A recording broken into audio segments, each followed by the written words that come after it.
Assalamualaikum warahmatullahi wabarakatuh. Yang saya hormati Bapak Ibu penguji uji kinerja mahasiswa PPG dalam jabatan Transformasi Plus Kementerian Agama RI LPTK IAIN Sultan Amai Gorontalo batch 1 tahun 2025. Perkenalkan, nama saya Hambali Ahmad. Saya guru mata pelajaran Al-Quran Hadis di MA Al-Fadilah yang beralamat di Desa Cijengkol, Kecamatan Serang Panjang, Kabupaten Subang. Saya adalah mahasiswa pendidikan profesi guru dalam jabatan Kementerian Agama RI batch 1 tahun 2025 di LPTK IAIN Sultan Amai Gorontalo dengan NIM 24712511034 dan nomor UKG 3893910027078. Pada hari ini Jumat tanggal 9 Mei 2025 saya akan melaksanakan praktek pembelajaran dalam rangka penilaian uji kinerja dengan menggunakan model pembelajaran Problem Based Learning PBL pada materi Al-Quran adalah Wahyu Allah, mata pelajaran Al-Quran Hadis. Terima kasih, mohon arahan dan bimbingannya dan selamat menyaksikan. Wassalamualaikum warahmatullahi wabarakatuh. Bismillahirrahmanirrahim. Assalamualaikum warahmatullahi wabarakatuh. Waalaikumsalam warahmatullahi wabarakatuh. Selamat pagi anak-anakku sekalian. Bagaimana kabarnya, sehat? Sehat. Alhamdulillah. Alhamdulillah, hari ini kita akan memasuki pembelajaran materi mata pelajaran Al-Quran Hadis dengan materi Al-Quran adalah Wahyu Allah. Tapi sebelum kita mengawali pembelajaran ini, terlebih dulu kita diawali dengan membaca doa bersama-sama. Silakan untuk yang memimpin doanya siapa? Oh, Ahmad. Baik, silakan Saudara Ahmad dipimpin doa mulai. Silakan. Baiklah teman-teman, sebelum kita mulai belajar, kita berdoa bersama dengan membaca surat Al-Fatihah dalam hati. Berdoa mulai.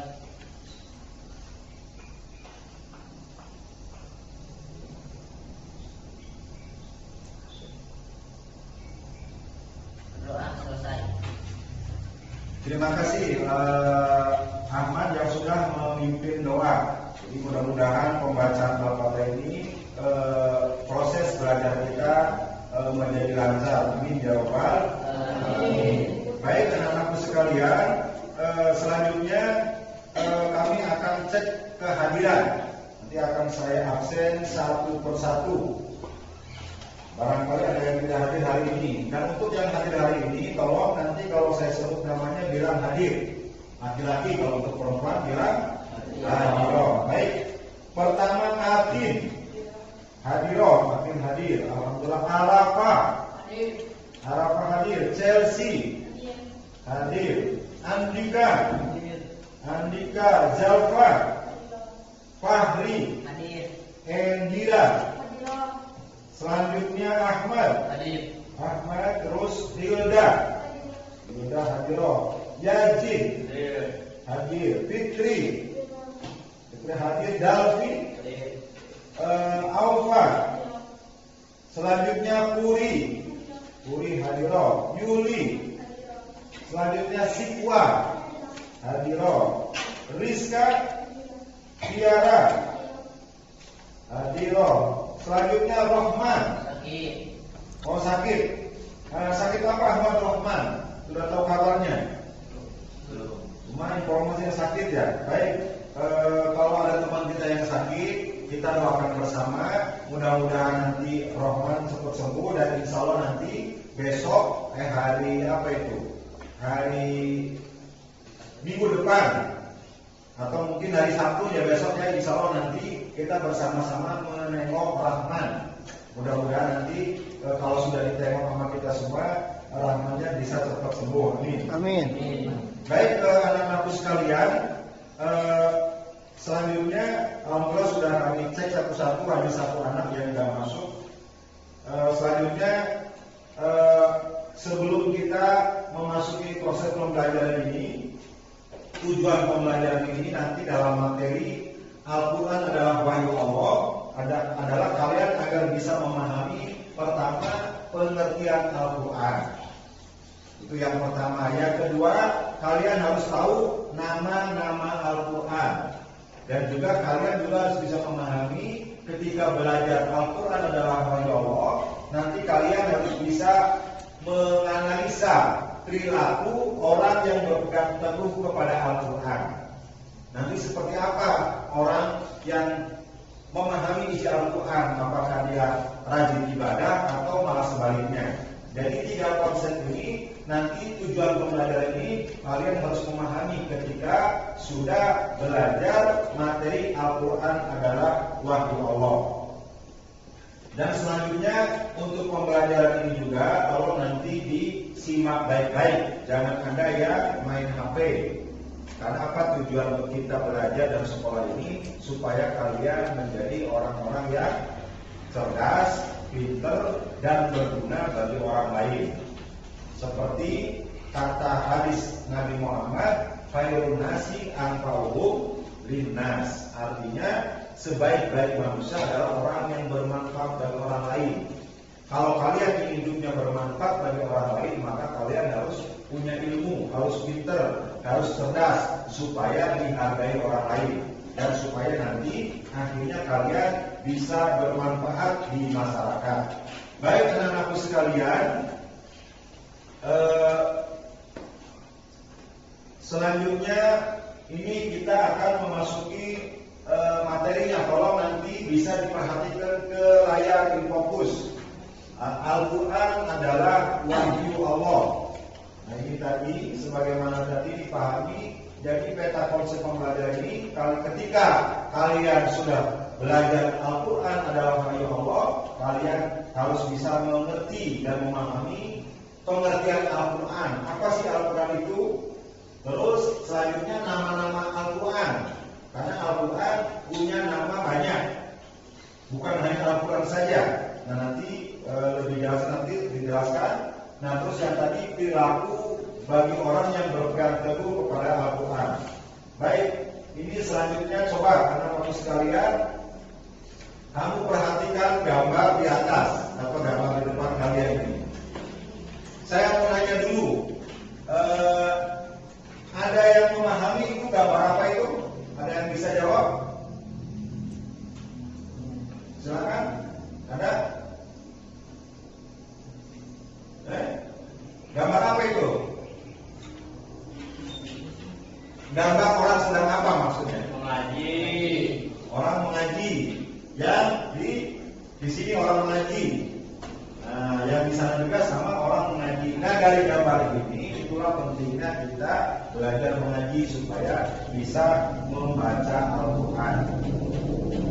Nah, ini nanti dari gambar ini nanti bisa menjadikan kita bahan diskusi.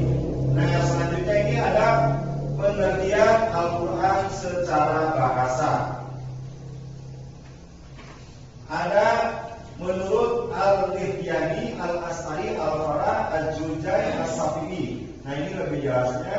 Nah ini. Jadi pengertian Al-Quran secara etimologi.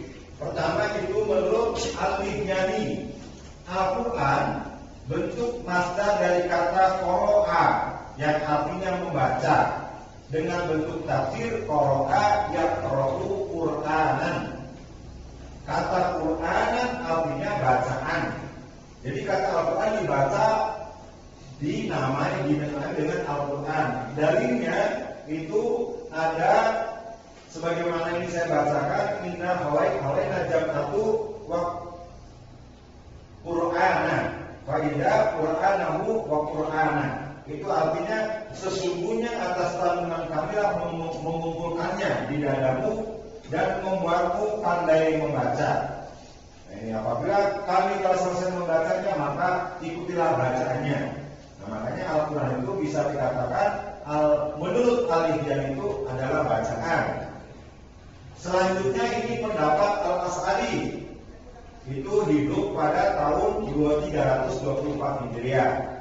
kata pendapat Al-Asy'ari, Al-Quran itu berasal dari corona. Bukan corona COVID, bukan, tapi ini corona. Artinya menggabungkan sesuatu dengan yang lain. Sebab surat-surat dan ayat-ayat dalam Al-Quran ini pun dan digabungkan dalam satu mushaf. Nah, mushaf itu nanti gabungan dalam gabungan lembaran-lembaran Al-Quran itu dikumpulkan namanya mushaf. Selanjutnya pendapat Al-Falah itu lahir atau hidup pada masa 207 Hijriah. Kata Al-Falah, Al-Quran merupakan pecahan dari Qur'ain, jamak dari kata Qorina, yang berarti kaitan atau indikator. Sebab sebagian ayat-ayat Al-Quran itu serupa dengan ayat-ayat lain. Oleh karenanya seolah-olah sebagian ayat-ayat merupakan indikator atau petunjuk dari apa yang dimaksud ayat-ayat lainnya. Kalau diperhatikan, selanjutnya ada pendapat Al-Jujaz.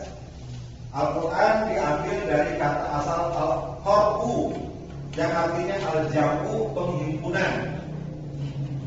Karena di dalamnya membuat kumpulan intisari dari kitab-kitab yang terdahulu. Karena Al-Quran itu isinya itu menjelaskan isi-isi kitab terdahulu. Kitab-kitab terdahulu ada yang tahu apa saja?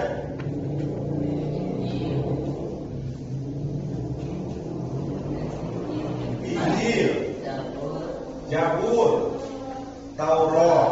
Nah, itu kitab-kitab terdahulu. Nah, terus disempurnakan dalam Al-Quran. Jadi isi yang ada di Injil, Taurat dan Zabur itu semuanya ada di dalam Al-Quran. Terus satu lagi ada pendapat As-Syafi'i. Kata Al-Quran adalah ismun jamid khairum mahmud. Satu isi yang berkenaan dengan nama yang khusus diberikan Al-Quran. Nah, ini yang tadi adalah pendapat tentang Al-Quran secara etimologi. Nah, kalau sekarang adalah Al-Quran secara terminologi. Nah, ini ada beberapa pendapat. Pertama dari Syekh Muhammad Qudari Baik. Itu nama seorang Syekh Muhammad Qudari Baik. Al-Quran ialah lafaz firman Allah yang berbahasa Arab. Karena Al-Quran itu bahasa Arab atau bahasa Sunda?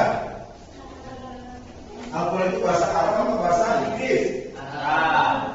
Al-Quran itu menggunakan bahasa Arab. Nah, yang diturunkan kepada Nabi Muhammad untuk dipahami isinya dan selalu diingat. Yang disampaikan dengan cara mutawatir, yang ditulis dalam mushaf yang dimulai dengan surat Al-Fatihah dan diakhiri dengan surat An-Nas. Al-Mutawatir, ada yang tahu Al-Mutawatir itu artinya apa? Al-Mutawatir, ada yang paham? Itu artinya berangsur-angsur, tidak sekaligus. Kalau bahasa Sunda apa? Gigi-gigi. Nah, terus sekaligus semuanya 30 juz itu mutawatir, itu berangsur-angsur. Baik. Selanjutnya pendapat dari Subki Soleh. Al-Quran adalah kitab Allah yang mengandung mukjizat yang diturunkan kepada Nabi Muhammad, yang ditulis dalam mushaf-mushaf yang disampaikan secara mutawatir dan bernilai ibadah membacanya. Itu tadi, jadi Al-Quran itu mengandung mukjizat. Apa mukjizat itu? Mukjizat Nabi Muhammad itu termasuk adalah mukjizat yang terbesarnya adalah Al-Quran. Selain Al-Quran, Nabi Muhammad mendapat mukjizat apa? Membelah-belah, betul. Karena ada lagi mukjizat Nabi Muhammad selain Al-Quran, membelah-belah, ada lagi mukjizat Nabi Muhammad. Berbicara dengan batu, berbicara dengan unta, tangannya keluar air, ya, dari jemarinya itu banyak.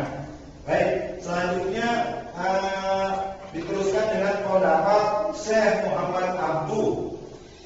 Kata Muhammad Abduh, kitab Al-Quran adalah bacaan yang tertulis dalam mushaf-mushaf yang terpelihara di dalamnya ada orang yang menjaga dan menghafalkannya, yakni orang-orang Islam. Yang suka menghafal Al-Quran itu orang Kristen, Islam atau orang Kristen? Islam. Orang Kristen ada nggak yang hafal Quran? Nah, iya. Kenapa? Jangan beda agama. Beda agama, karena orang Kristen juga mungkin tidak ada manfaatnya. Untuk apa menghafal Al-Quran? Makanya kalau kita tidak bisa atau belum bisa menghafal Al-Quran, minimal kita harus bisa membaca Al-Quran. Baik. Nah, selanjutnya anak-anak sekalian, nah ini kesimpulan dari tiga pendapat di atas, bahwa pengertian Al-Quran adalah pertama, Al-Quran adalah firman Allah atau kalimat Allah. Yang kedua, Al-Quran terdiri dari lafaz berbahasa Arab. Al-Quran itu yang betul menggunakan bahasa Arab. Nah, kalau di Indonesia itu namanya terjemahnya, atau tulisan Arab ada tulisan Latinnya. Nah, itu yang betul-betul tulisan Arab. Terus Al-Quran diturunkan kepada Nabi Muhammad. Nah, karena kalau kitab Samawi itu ada berapa? Al-Quran kepada Nabi Muhammad. Selanjutnya kita apa lagi? Injil, betul. Injil kepada Nabi Isa. Terus dua lagi Zabur kepada Nabi siapa? Daud. Satu lagi Taurat, betul. Taurat kepada Nabi Musa. Dan yang terakhir itu kitab yang diturunkan dari kitab Samawi itu Al-Quran yang diturunkan kepada Nabi kita Muhammad Sallallahu Alaihi Wasallam. Al-Quran merupakan kitab Allah yang mengandung mukjizat bagi Muhammad yang diturunkan melalui perantara malaikat Jibril. Nah, jadi tugas malaikat Jibril itu apa? Menyampaikan wahyu Nabi Muhammad. Nah, selanjutnya Al-Quran disampaikan dengan cara mutawatir, tadi berkesinambungan. Jadi di samping berangsur-angsur juga berkesinambungan. Terus tadi Al-Quran merupakan baca mulia dan membacanya merupakan ibadah. Di sini ada yang belum bisa baca Al-Quran? Ada yang belum bisa baca Al-Quran? Bisa. Bisa, tidak semua? Bisa semua, alhamdulillah. Jadi kalau kalian setingkat kalian itu harus bisa membaca Al-Quran. Nah, jadi karena membaca Al-Quran itu bernilai ibadah. Jadi ketika kamu membaca Al-Quran itu mendapat pahala. Selanjutnya Al-Quran ditulis dalam mushaf yang diawali dengan surat Al-Fatihah dan diakhiri dengan surat An-Nas. Yang tadi makanya tadi kita mengawali doa juga yang dipimpin oleh Ahmad tadi membaca surat Al-Fatihah. Itu surat pembuka Al-Quran dan diakhiri dalam surat An-Nas. Al-Quran senantiasa terjaga atau terpelihara kemurniannya dengan adanya sebagian orang Islam yang menjaganya dengan menghafal Al-Quran. Makanya Al-Quran itu tidak akan pernah beda-beda. Karena sekarang masih banyak orang yang hafal Al-Quran atau tahfidz Al-Quran. Nah, selanjutnya ke materi selanjutnya, nama-nama lain dari Al-Quran. Tadi sudah saya sampaikan definisi Al-Quran secara etimologi dan terminologi. Nah, sekarang nama-nama lain dari Al-Quran. Jadi Al-Quran yang kita miliki itu punya nama-nama.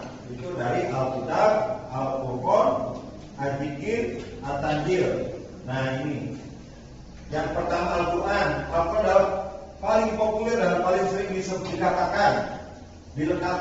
Kita tentu masih ingat bahwa Al-Quran artinya bacaan yang dibaca. Adapun beberapa ayat yang di dalamnya terdapat di Al-Quran adalah dalam surat Al-Baqarah ayat 185. Nanti untuk tugasnya kalian mencari surat Al-Baqarah ayat 185. Nanti tugas itu nanti dicari dalam Al-Quran, terus ditulis dan nanti kamu cari terjemahnya. Selanjutnya Alkitab. Jadi nama lain Al-Quran itu selain Al-Quran ada Alkitab. Karena sering disebut Alkitab karena kita juga bisa dikatakan yang ditulis. Karena memang Al-Quran itu ditulis. Dalil ini pernah namanya ada dalam surat Al-Baqarah ayat 2. Zalikal kitabu la raiba fiih. Nanti tugasnya seperti itu. Ada al-furqan. Al-furqan itu artinya pembeda, yang membedakan antara yang hak dan batil. Karena Al-Quran itu membedakan mana yang hak dan yang batil, mana yang boleh, mana yang tidak boleh, mana yang haram, mana yang tidak. Itu dalam Al-Quran dijelaskan. Selanjutnya ada al-dzikir, artinya peringatan melalui Al-Quran. Jadi Al-Quran itu bisa menjadi peringatan untuk kita semua. Nah, al-dzikir. Selanjutnya ada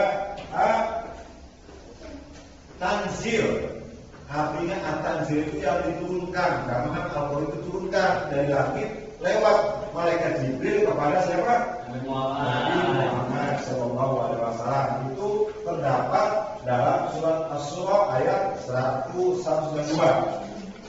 Nah, nanti surat-surat ini nanti tolong nanti di tugas per anak. Jadi nanti kamu cari surat Asy-Syura ayat 2, nanti kamu ditulis Arabnya, di samping itu nanti kamu dicari terjemahnya.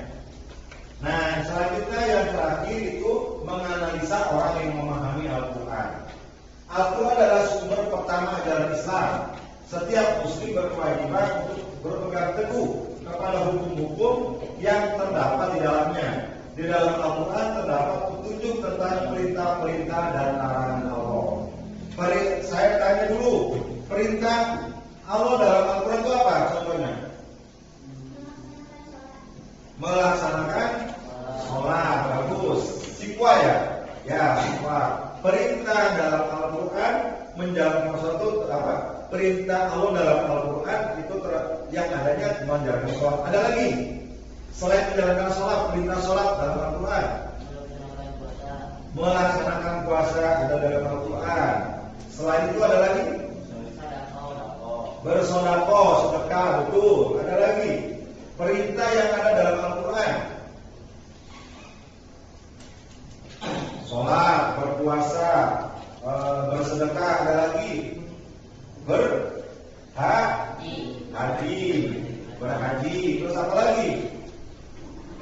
Berbuat baik kepada orang lain, terutama kepada kedua orang tua. Itu semua ada perintahnya, ada dalam Al-Quran. Selanjutnya kalau larangan-larangan Allah yang ada dalam Al-Quran itu apa? Contoh larangan Allah dalam Al-Quran. Tadi kan perintah Allah yang ada dalam Al-Quran. Sekarang larangan Allah yang ada di dalam Al-Quran. Larangannya apa aja? Apa? Musyrik.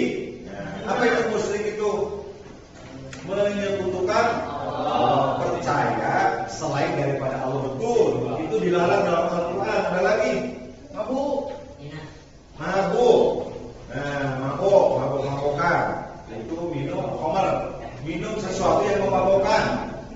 Kalau tadi jian minum komik, tapi komiknya banyak. Nah, mabuk itu boleh nggak? Nggak boleh. Nggak boleh. Kalau misalkan minum, kalau komik kan obat, tapi kan sekarang anak-anak minum komik banyak, jadi mabukkan itu nggak boleh. Terus tadi kata Fahri berzina. Apa itu berzina? Ada yang tahu berzina itu? Berpacaran. Karena ada dalam Al-Quran. Berpacaran.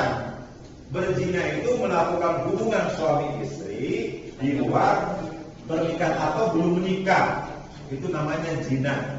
Nah, jadi kalau orang melakukan hubungan suami istri boleh dan sah itu kalau sudah menikah.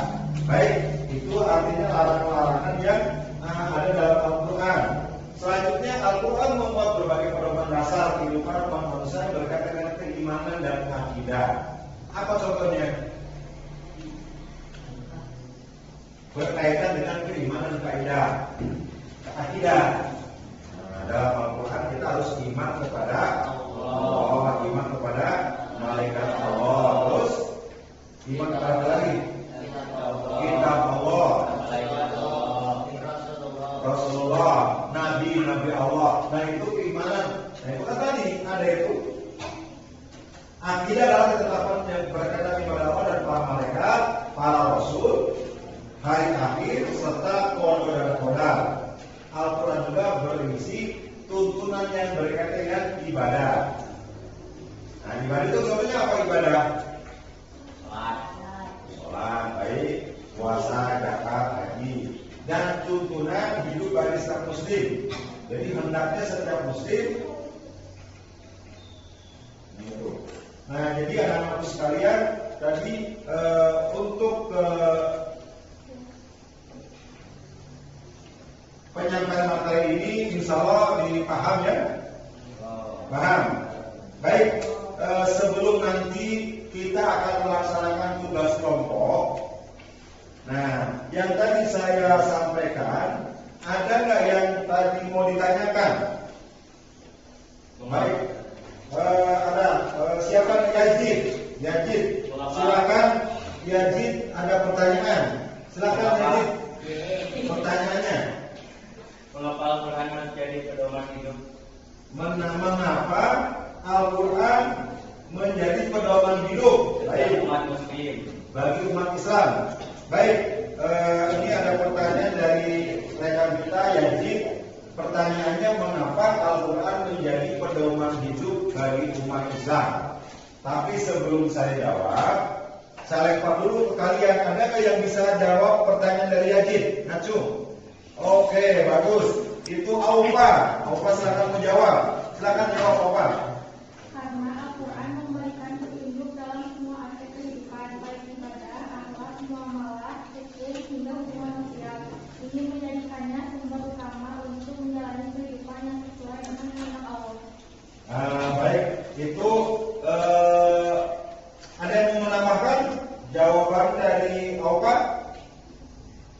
Dari pertanyaan tadi sudah dijawab sangat bagus oleh Aufa. Ada yang lagi menambahkan jawabannya? Nah, itu tepat sekali jawaban dari Aufa. Berarti memang Al-Quran itu sebagai kenapa menjadi petunjuk, karena dalam Al-Quran itu ada di situ perintah ibadah terkait dengan hukum hubungan sosial. Misalkan tadi kamu kerja bakti, bersedekah, itu juga diatur dalam Al-Quran. Menjalani kehidupan sesuai dengan kehendak Allah itu jadi ada dalam Al-Quran. Baik, selanjutnya ada lagi pertanyaan yang belum paham tentang materi tadi. Baik, Gilda, baik Gilda ada pertanyaan. Silakan Gilda, pertanyaannya apa? Kenapa Al-Quran mempunyai banyak nama dan berbeda-beda?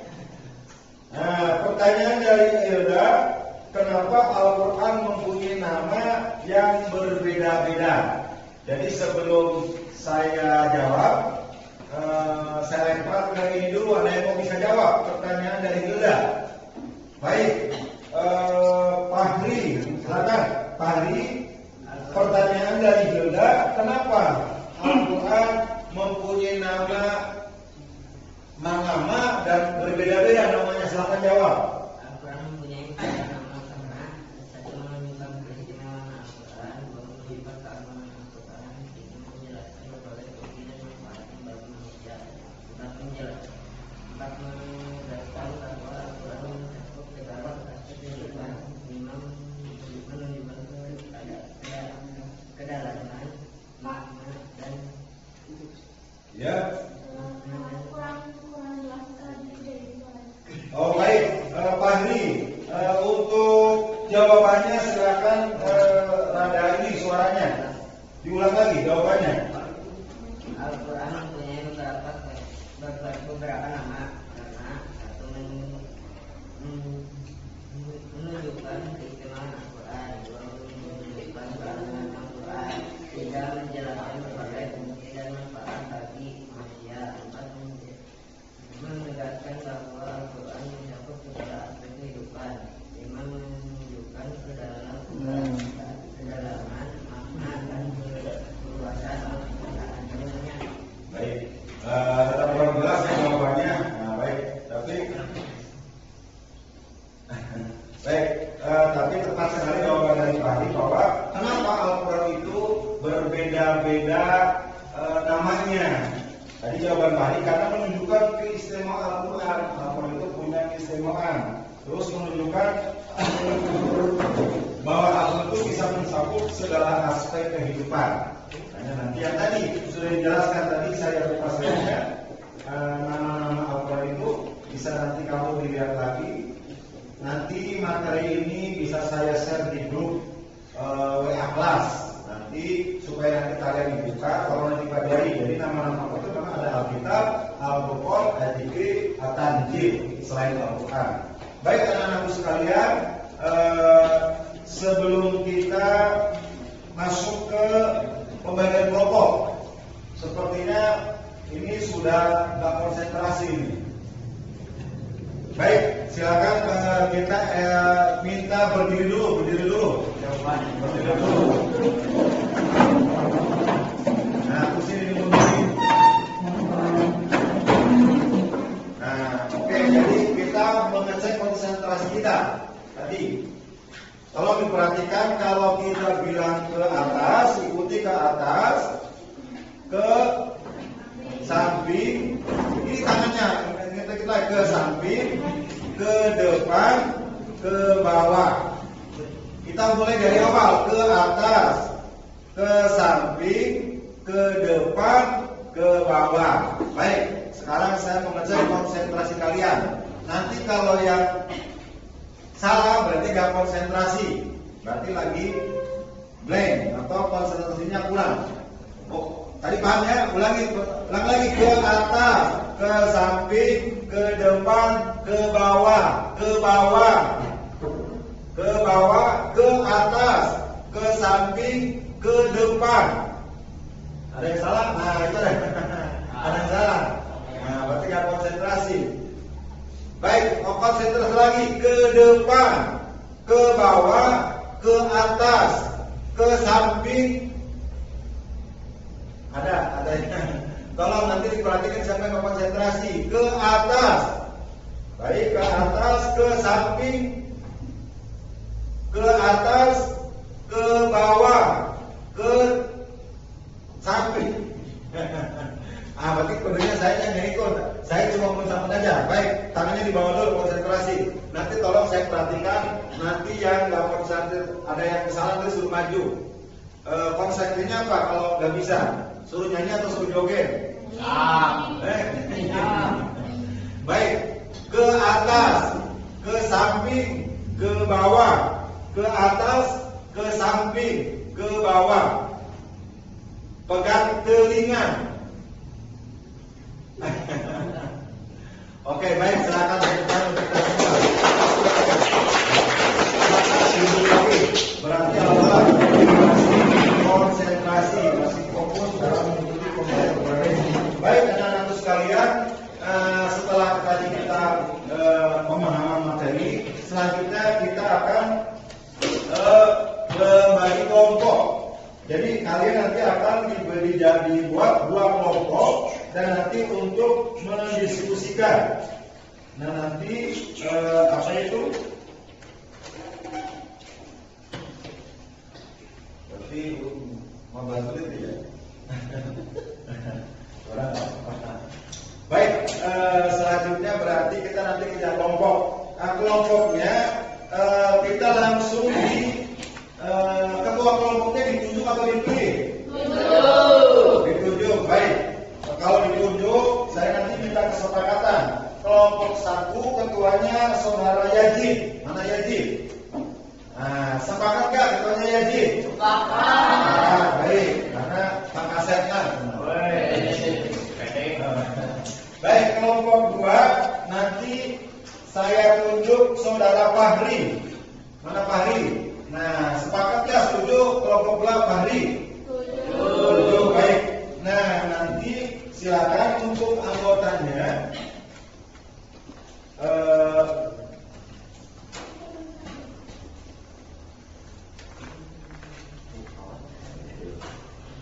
nanti ini anggotanya saya pilih ditentukan secara random saja.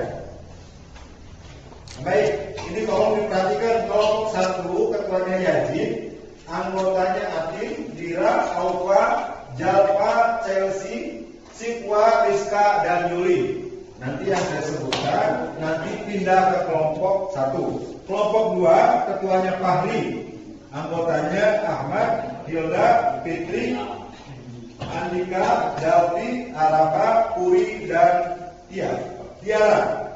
Nah, tolong silakan pindah tempat. Silakan berarti kelompok 1 di sini. Kelompok 1 di sini, kelompok 2 di sini. Oke.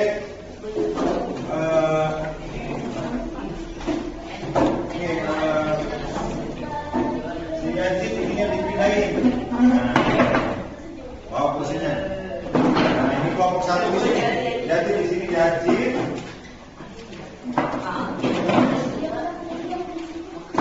Oh ya, ini cuma 1 ya?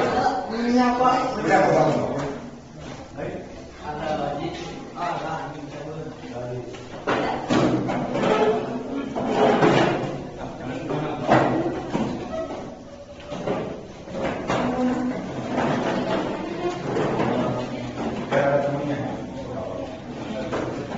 Nah ini kelompok 2 ya? Ini kelompok 1. Baik. Ini baik. Si ketuanya di sini, pilihannya di sini. Ini di sini, sama Ahmad di sini. Awas Ahmad di sini. Jadi kita berdiskusi, berhadapan-hadapan. Ininya bisa.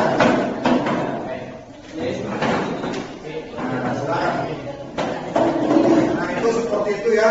Nanti tugasnya. Oke, sudah. Nah ini tugasnya ini. Baik, ini tugas diskusinya.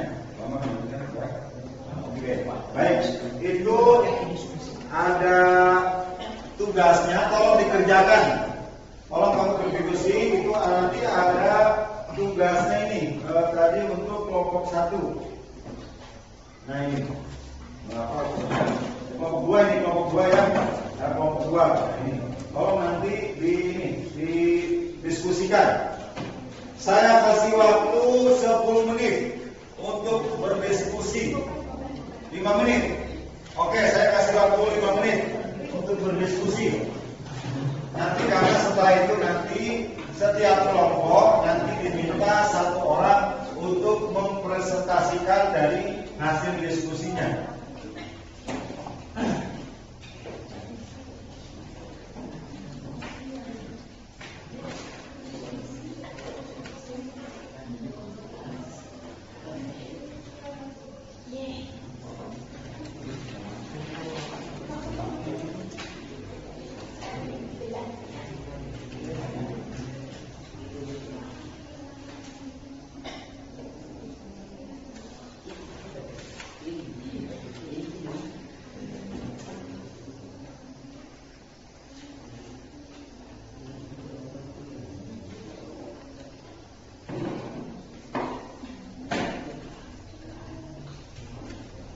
Gimana?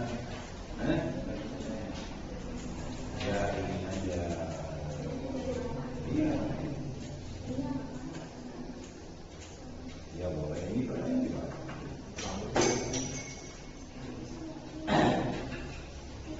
Nanti yang satu juga. Oh, yang dia mau kalau silakan.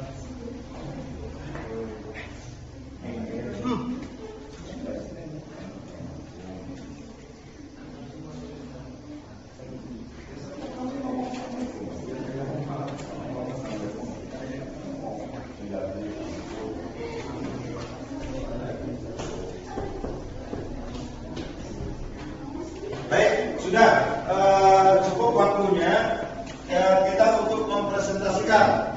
Baik, saya kasih waktu, saya kasih kesempatan mau kelompok 1 atau kelompok 2 yang lebih awal mempresentasikan. Kelompok 1. Baik, silakan kelompok 1 diwakili oleh siapa?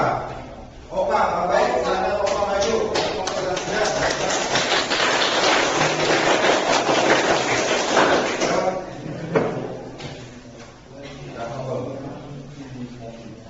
Baik, maka di sini atau ya di sini aja. Silakan nanti yang lain diperhatikan. Silakan Opa. Saya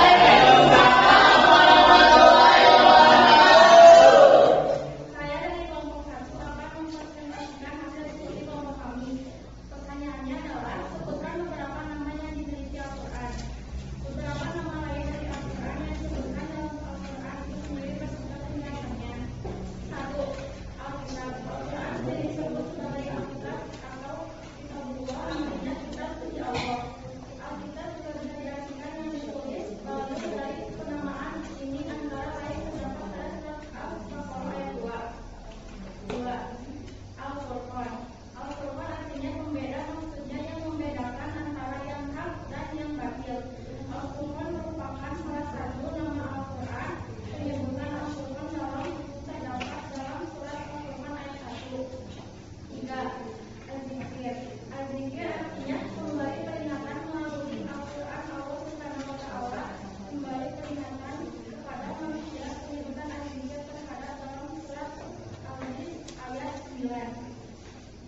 setelah ini nanti ada tanggapan nggak hasil presentasi dari kelompok 1 atau 2? Silakan kelompok nanti dulu. Dari ini ada nggak tanggapan dari kelompok 1? Kelompok 2. Hasil presentasi dari kelompok 1 ada nggak tanggapan dari kelompok 2? Ada nggak? Cukup, tidak ada. Baik, silakan sekarang kelompok 2 mempresentasikan hasil diskusinya. Silakan oleh siapa? Ahmad. Oke, silakan maju Ahmad.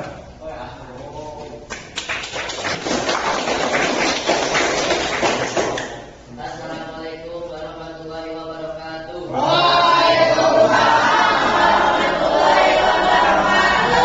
Saya dari kelompok 2 akan mempresentasikan hasil diskusi kelompok kami. Materi yang kami diskusikan adalah mengapa membaca Al-Quran akan mendapat pahala. Jawaban dari kelompok 2 sebagai berikut. 1. Al-Quran adalah firman Allah. Membaca Al-Quran sama saja seperti membaca langsung perkataan Allah Subhanahu wa Ta'ala. Setiap huruf yang dibaca bernilai ibadah. Karena itu membaca Al-Quran termasuk amal soleh yang dicintai Allah. 2. Rasulullah SAW menjanjikan pahala. Nabi Muhammad SAW bersabda, barang siapa membaca satu huruf dari kitab Allah, maka baginya satu kebaikan. Satu kebaikan dilipat gandakan menjadi 10. Aku tidak mengatakan alif lam mim satu huruf, tetapi satu alif satu huruf, lam satu huruf, dan mim satu huruf. Hadis riwayat At-Tirmidzi. Artinya membaca 30 saja sudah mendapatkan 30 pahala. Apalagi kalau membaca satu ayat, satu halaman, atau satu juz. 3. Mendekatkan diri kepada Allah. Membaca Al-Quran adalah bentuk zikir, yaitu mengingat Allah. Orang yang sering membaca Al-Quran hatinya akan tenang dan dekat dengan Allah. 4. Diberi derajat tinggi di surga. Nabi SAW bersabda, akan dikatakan kepada orang yang rajin membaca dan mengamalkan Al-Quran, bacalah dan naiklah ke atas di surga. Bacalah sebagaimana kamu membacanya di dunia, karena tempatmu di surga sesuai dengan ayat terakhir yang kamu baca. Hadis riwayat Abu Dawud dan At-Tirmidzi. Sekian dari saya. Assalamualaikum warahmatullahi wabarakatuh. Waalaikumsalam warahmatullahi wabarakatuh. Terima kasih Ahmad yang tadi sudah menyampaikan presentasi hasil diskusi dari kelompok 2. Kelompok 1 ada menanggapi dari kelompok 2? Cukup? Tidak ada. Baik, anak-anak sekalian, selanjutnya untuk tempat duduk masih nggak apa-apa seperti itu. Karena tidak ada yang menanggapi, insya Allah nanti saya harap sudah paham. Nanti untuk lebih pendalamannya lagi dalam materi ini nanti saya share di WA grup kelas supaya nanti kamu pelajari. Nanti ketika ada tugas silakan kamu dibuka-buka lagi. Selanjutnya, alhamdulillah dari pembelajaran ini kami harapkan nanti kalian sudah bisa memahami yang tadi nama-nama Al-Quran. Memahami pengertian Al-Quran tadi yang disebutkan dari beberapa para imam ahli Quran dan juga nama-nama Al-Quran. Selanjutnya untuk materi selanjutnya pada pertemuan selanjutnya itu nanti kita akan menyampaikan perilaku orang yang berpegang teguh kepada Al-Quran secara detail dan nanti kita langsung bisa diskusi lagi. Alhamdulillah mata pelajaran pertemuan kali ini dicukupkan sekian saja. Nanti habis ini nanti kita lanjutkan istirahatnya. Nanti setelah istirahat nanti ada pelajaran yang lainnya, mata pelajaran apa? Fikih. Baik, nanti kita istirahat dulu. Setelah nanti istirahat dilanjutkan mata fikih. Sekali lagi kami cukupkan selesai proses pembelajaran ini. Materi Al-Quran hadis tadi dalam materi Al-Quran adalah wahyu Allah. Tapi supaya lebih Apa itu bermanfaat ilmunya kita akhiri dengan kita mengucapkan doa bersama-sama membaca hamdalah. Baik, terima kasih anak-anakku. Selamat beristirahat. Assalamualaikum warahmatullahi wabarakatuh. Waalaikumsalam.